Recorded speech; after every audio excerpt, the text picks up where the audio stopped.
पत्नी, परिवार के सभी सदस्य, माता पिता से प्रेम करो, बच्चों से प्रेम करो, अपनों से प्रेम करो। ना जाने कौन सा वक्त, ना जाने कौन सी घड़ी जीवन की अंतिम घड़ी हो, इसलिए हर समय केवल प्रेम से रहा करो। बात बात में विवाद ना किया करो, झगड़ा ना किया करो। पत्नियां बात बात में नाराज हो जाती हैं। आज पत्नियां जूजू हो गई हैं, जूजू।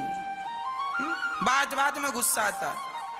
आज झगड़े क्यों होते हैं? पति पत्नी में खासकर हम देखते हैं झगड़े होते हैं। झगड़े का केवल इतना कारण है कि ना तो पति के अंदर सहनशीलता बची, ना तो पत्नी के अंदर सहनशीलता बची।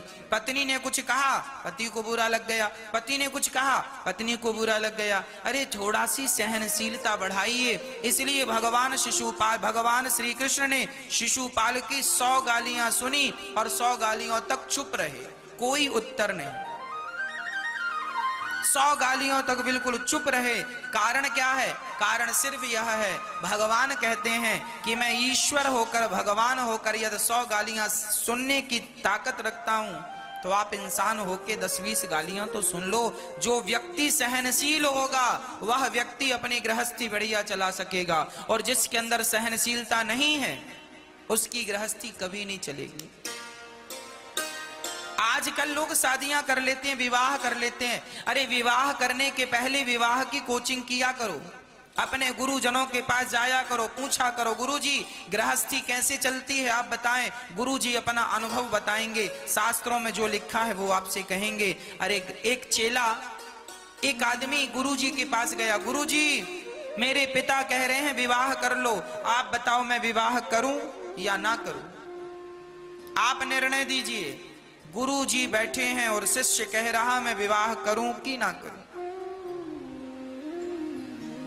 तभी गुरुजी ने अपनी पत्नी को आवाज लगाई, भाग्यवान सुनती हो जी, बताइए जरा 2 गिलास दूध लेकर आओ और शक्कर डालना, बढ़िया चीनी। पत्नी लाई पर शक्कर की जगह नमक घोल कर ले आई। नमक घोल कर लाई। 2 गिलास दूध, 1 गिलास गुरुजी ने पिया और दूसरा गिलास उसे पकड़ाया जो पूछ रहा था विवाह करूं या ना करूं। दूध पिया तो खारा, उसने थू थू कर दिया, गुरुजी खारा दूध पी रहे हो आप। गुरुजी ने कहा खारा दूध पीने की ताकत आ जाए तो विवाह कर लेना। मैं पी रहा हूं, तुम भी पियो। वो बोला गुरुजी नहीं पी रहा है। गुरुजी बोले ला मैं पीता हूं। गुरुजी ने उसका पी लिया। थोड़ी देर बाद गुरुजी ने कहा पत्नी से सुनती हो, जरा एक दिया जला कर लाओ, हमें रामायण पढ़नी है। दिन के 12 बजे आंगन में बाबा जी बैठे हैं और कह रहे हैं दिया लाओ, हमें रामायण पढ़नी है।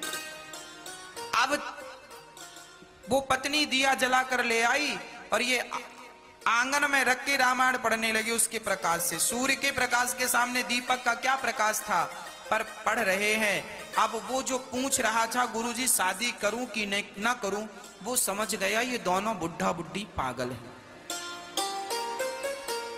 पागल है। वो जानने लगा। गुरुजी ने कहा कहां जा रहा है?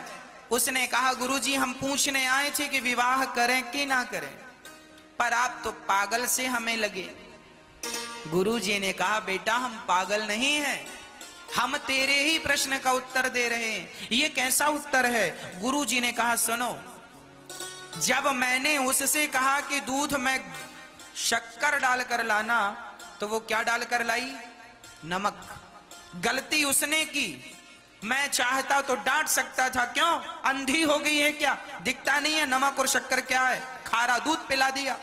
मैं चाहता तो अपनी पत्नी को डांट सकता था, पर बेटा देख मैंने अपनी पत्नी को नहीं डांटा। दूसरी बार मैंने उससे कहा जरा दिया जला कर लाओ, अब की बार वो मुझे डांट सकती थी, कह सकती थी क्यों जी अंधे हो गए हो, आंखें फूट गई हैं, दिखता नहीं है। मैंने गलती की तो उन्होंने कोई उत्तर नहीं दिया, और उन्होंने गलती की तो मैंने कोई उत्तर नहीं दिया। मेरी गलतियों को उन्होंने सहन कर लिया, उनकी गलतियों को मैंने सहन कर लिया। बेटा, जब तुम्हारे अंदर सहनशीलता आ जाए तो विवाह कर लेना, तुम्हारा विवाह सफल हो जाएगा। और सहनशीलता ना आए तो विवाह ना करना, क्योंकि रिश्तों में सहनशीलता जरूरी है। पत्नी की सहन करनी ही पड़ती है। तुम्हारी पत्नी आज कलयुग में कितनी भी बड़ी पतिव्रता हो, पर उसकी दो बातें तो सुननी ही पड़ती हैं। और तुम्हारा पति इस कलयुग में कितना भी बड़ा राम क्यों ना हो, पर उसकी भी बातें सुननी पड़ेंगी। और सुनने की आदत आ गई और सुनकर तुमने बातों को खत्म कर दिया, पचा लिया, तब तो गृहस्थी बढ़िया है। और सुन करके यदि भौं भौं भौं भौं चालू किया तो ना घर के हो ना घाट के हो। इसलिए पति गलती करे भूल जाओ, पत्नी गलती करे भूल जाओ, गलतियों को भुलाओ, आगे बढ़ो।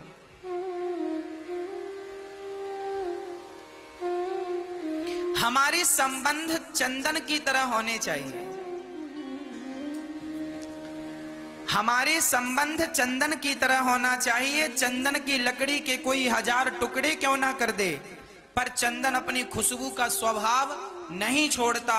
उसी प्रकार हमारा स्वभाव जो है सहनशीलता का, हम अपना वो स्वभाव ना छोड़ें। हमारे साथ कुछ भी हो जाए, अपना स्वभाव ना छोड़ो। यदि स्वभाव नहीं छोड़ोगे तो जीत आपकी होगी। इसलिए हमारे शास्त्र कहते थे स्त्रियों को पतिव्रता होना चाहिए और पुरुषों को पत्नीव्रता होना चाहिए। स्त्री की जिंदगी में सिर्फ एक ही पुरुष हो, केवल उसका पति, और पुरुष की जिंदगी में सिर्फ एक ही स्त्री हो और वो उसकी पत्नी। यदि आप एक एक में स्थित हैं तो आप राम और सीता हैं, आप राधा और कृष्ण हैं, आप लक्ष्मी और नारायण हैं। और आपने यदि अपने पति से मन डुलाया और अपनी पत्नी से मन डुलाया तो सर्वनाश निश्चित है।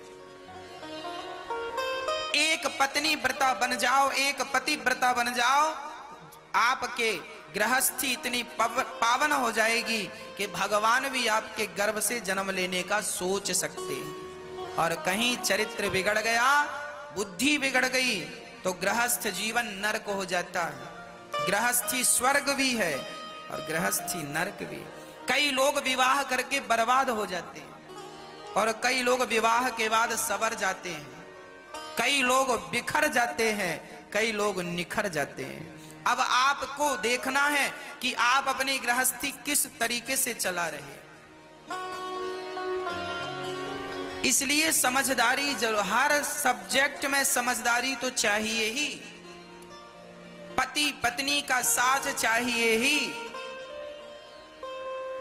बिना समझदारी और बिना सपोर्ट के काम नहीं बनेगा। दोनों मिलकर पति पत्नी अपने गृहस्थी को सफल बनाओ और अपने माता पिता की, सास ससुर की सेवा करो, खूब आनंद से अपने गृहस्थ धर्म का निर्वहन करो। सच्चा गृहस्थी कौन?